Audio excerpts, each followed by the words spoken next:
Good morning, everyone. It's going to be a small, intimate session, so if people want to move up, that would be great. So I'm very excited to be here. Thank you for having me here. Once again, my name is Charu Jain, and I want to talk to you a little bit about today is how we're evolving our travel experience for our guests, especially in our airports and lobbies. I want to talk a little bit about my role. When people look at this title, they're like, what do you actually do? So the first part of my role is I have responsibility for both our direct channel and our indirect channels. So our B2C, our website, our mobile app, but also the distribution side of the house, so everything that we sell through our partners and third parties. And what that does is, gives me a view of our customers end to end, and what channels are coming through and why. And so we can decide what products do we want to offer in which channel and how to merchandise the right products to them. The second part of my role is really to define and deliver on the innovation agenda for Alaska, and I'll talk a little bit more about that and how it's set up. First, a little bit about Alaska Airlines. So whenever I say Alaska Airlines, people are like, well, must be a regional airline based on the state of Alaska, and you must live in Alaska. Well, I'm here to bust that myth. We're actually based in Seattle. We're headquartered in Seattle. We're 91 years old. We proudly carry the name of the state where we started from, Alaska. And we're the fifth largest airline in the US. And we have $10 billion of revenue per year, which makes us the 15th largest airline in the world. We have 1,200 daily flights that we operate ourselves, and I'll talk about our partners. Our hubs are based on the West Coast, as you can see. We're the only airline based on the West Coast of the US. So our customers who live on the West Coast are some of the largest technology companies in the world, and they expect us to be innovative. So that's always been the push of being a West Coast airline. And obviously, you can see our network, and we can serve a lot of our guests that live in the US, and we fly to Canada, Mexico, Belize, Costa Rica. And then during the pandemic, we joined the One World Alliance.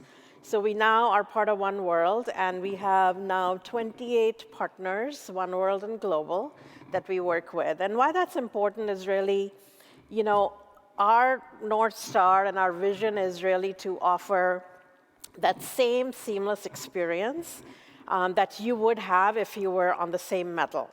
So across metals, across airlines, whether it's the shopping and booking experience or the travel experience, we want to be able to offer that seamless experience. And in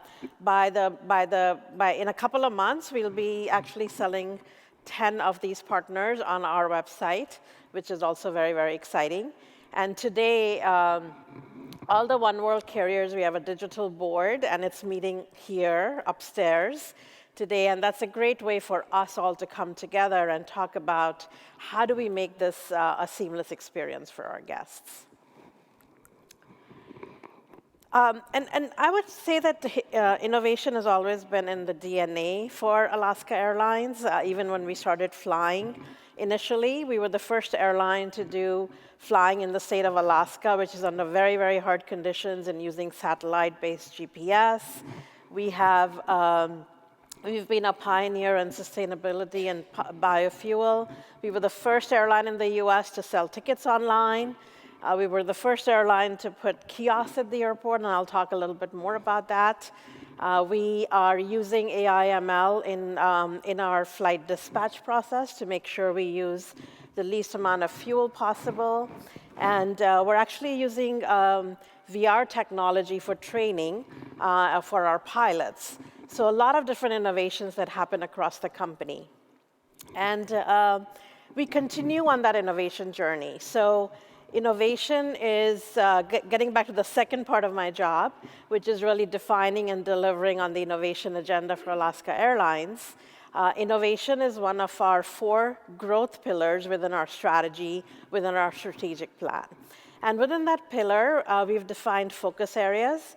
that are related to driving revenue, improving guest experience, and improving employee experience.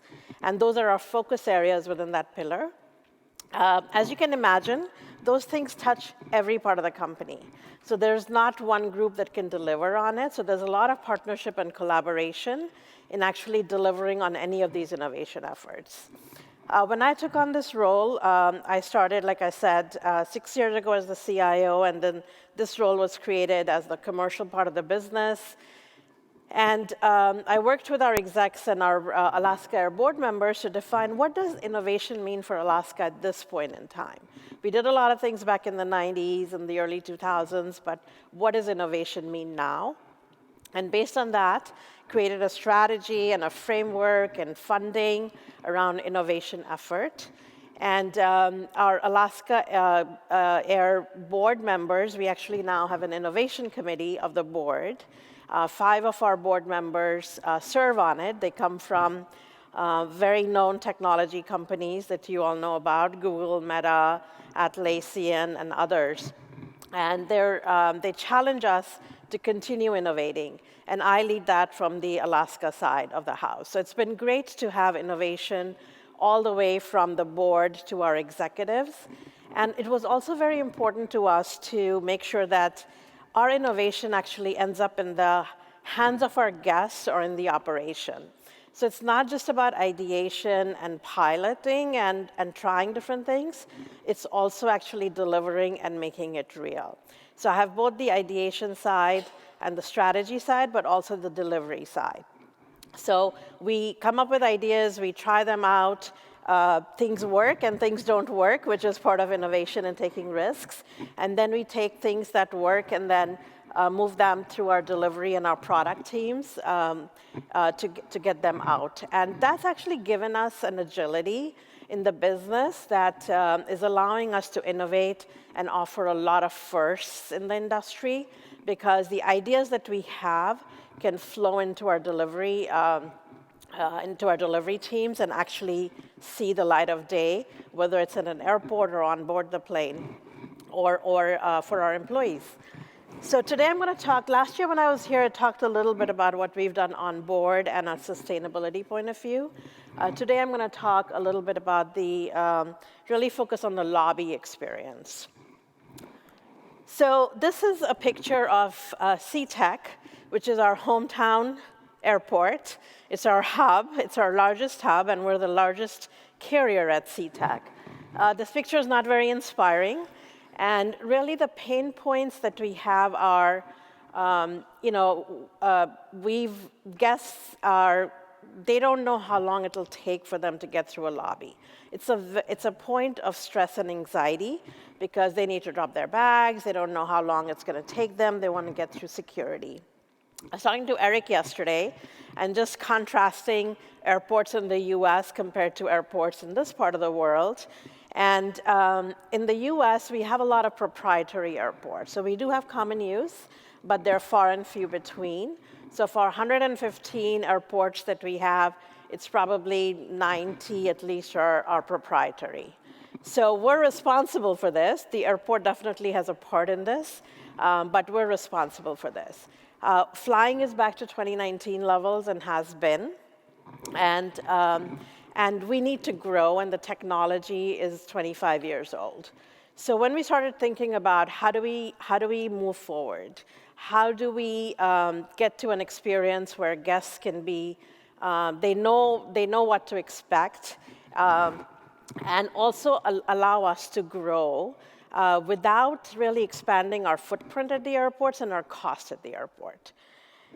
So we are innovating through our lobbies, and basically we're known for caring. Our employees do a wonderful job, so our vision is really how do we care for our guests better. And we looked at how do we get from where we are to where we need to go in the future. And we set a bold goal for ourselves to get our guests through the lobby in 5 minutes or less. And setting that goal really allowed us to step back and say, how do we do that? We had to rethink every process that happens in the airport. We had to rethink every piece of technology. We had to think about guest behavior. We had to think about our agents and what they do and reimagine that whole thing.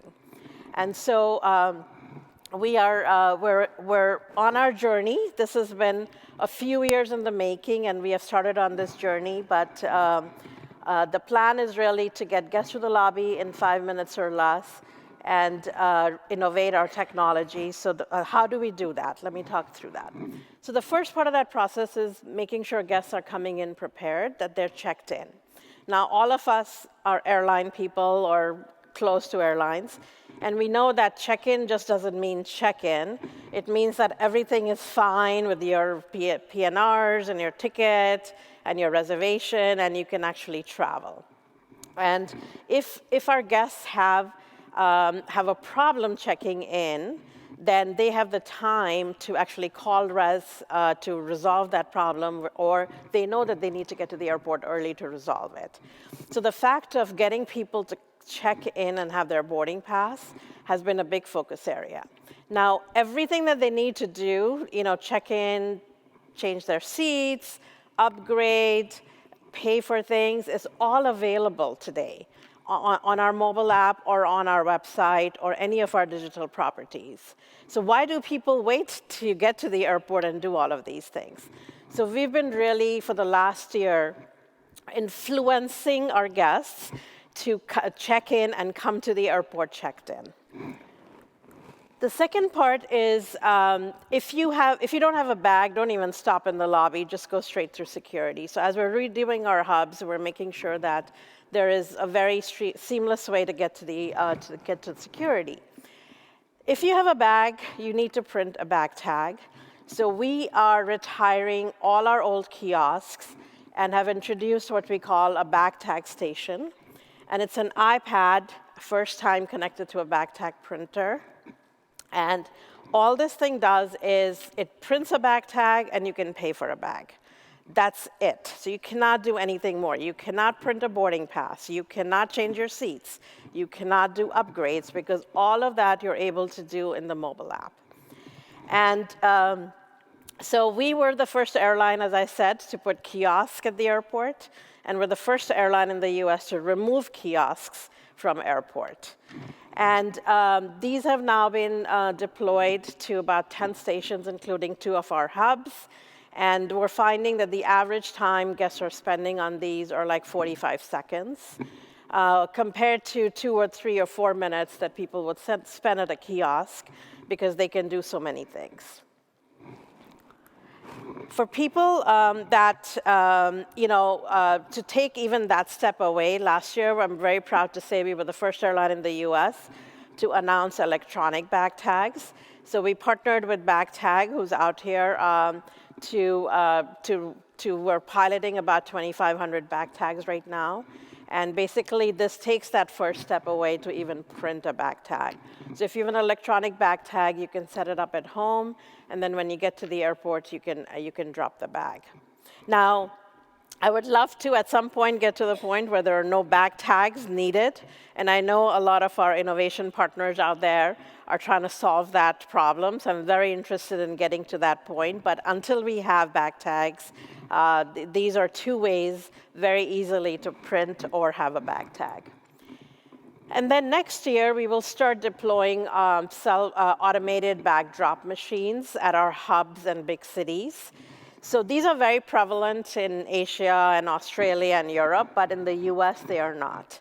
So today, if you drop a bag, we're one of the countries where you have to show an ID to drop a bag, which is not prevalent everywhere too.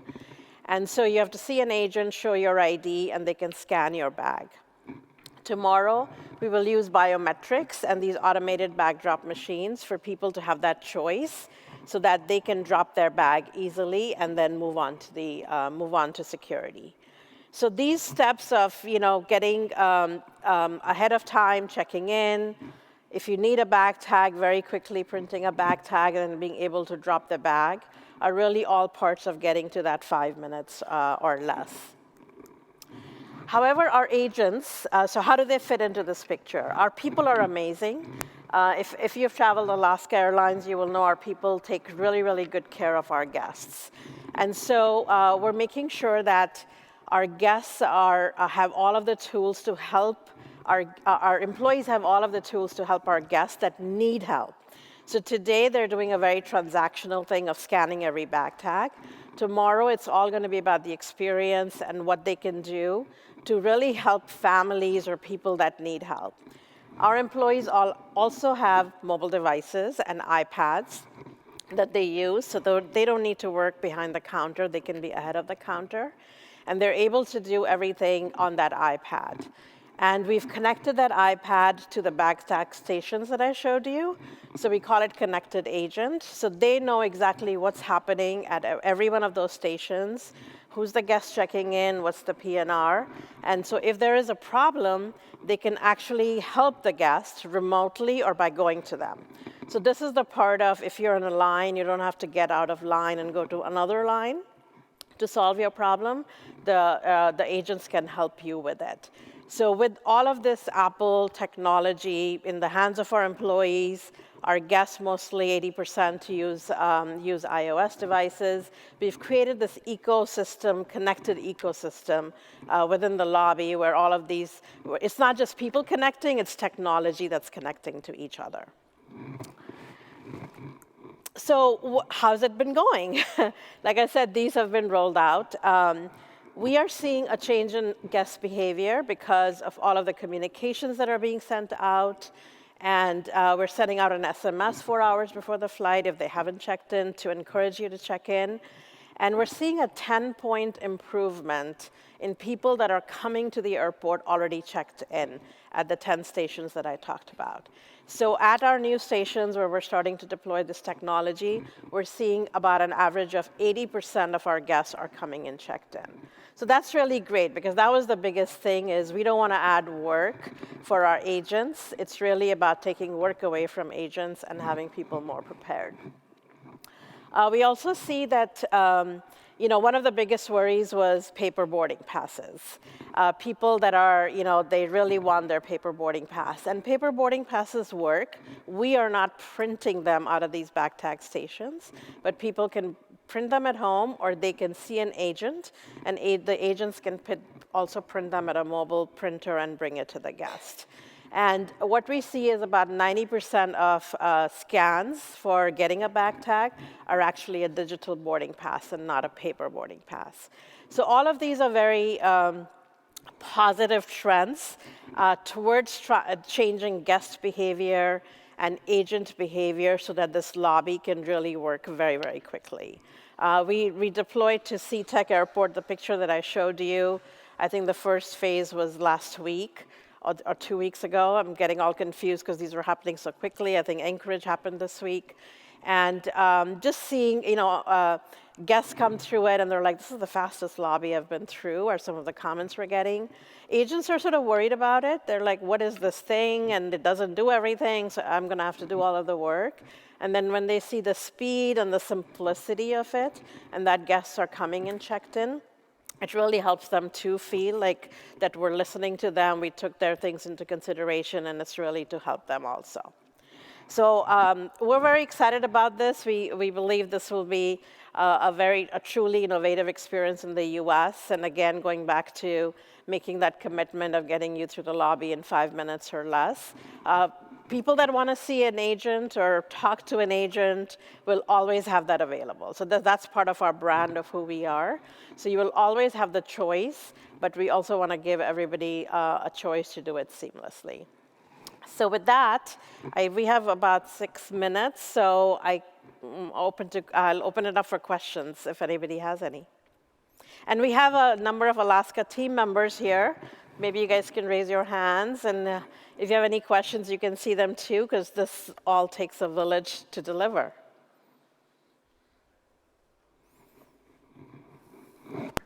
If you could please say your name and where you're from too. Hi, good morning. Seth Miller from PaxX.Aero. Hi, Seth. Good to see you again. Good to hear how the rollout is going. I'm curious, obviously the value is more efficient airport operations, but also there's value to the airline to getting passengers to have the app to have that sort of additional touch point in their pocket, front of mind. Historically, airlines have tried sort of a carrot inducement to get people to use it. This feels a little bit like a stick. We're taking away some options. Not that they're completely gone, but is this really sort of a tipping point in trying to get more engaged with the digital experience with the passengers? I mean, how is that playing out? Yeah, I would say it's both a carrot and a stick approach. And it's not just about the mobile app, because all of these things can also be done on the desktop. But it is trying to get people to use more digital. And it's working out good because people are used to it. I get a lot of questions about older people. And what we're finding is they actually read their emails. And they're coming better prepared to the airport than other demographics. So they come in, they know exactly what to do. It's a very seamless experience. So it is kind of moving people to that digital, but always having that available, that if you want to see an agent and use a paper boarding pass, or you really want to check in a bag with an agent, you will have that. They may be a line, though we're moving a lot of work out of the airport and a lot of work to self-service for people that want that choice. So there shouldn't be many lines. Hi, Oliver Wigdal from Golder. I'm interested to know how well the bag tags, the digital bag tags are working, and how does that work with the somewhat archaic airport infrastructure, and how have you trying to induce customers to move over to that? Because that strikes me as being an incredibly logical thing to do. Yeah, no, great question. I don't know if anybody from BagTag is here, but it's been a learning experience. What I would say, the bag tags are, everybody loves the concept of not having to do that at the airport. So we have deployed 2,500 of these right now to our elites, and we've learned two things. One is that the zip tie that holds the bag tag was very, very strong. Now it needs to be strong because it needs to go through the baggage handling systems, and it shouldn't just be, well, I can take off your bag tag and use it. So it's very hard to take off.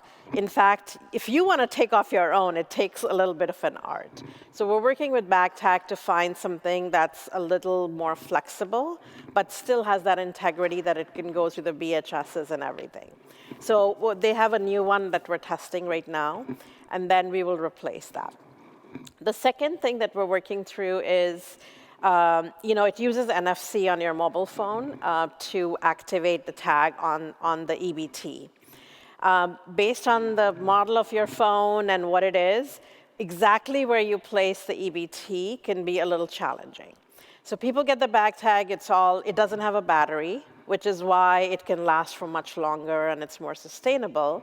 But people get the bag tag and they think it's a dead bag tag because there's nothing on it, but that's what it is by design.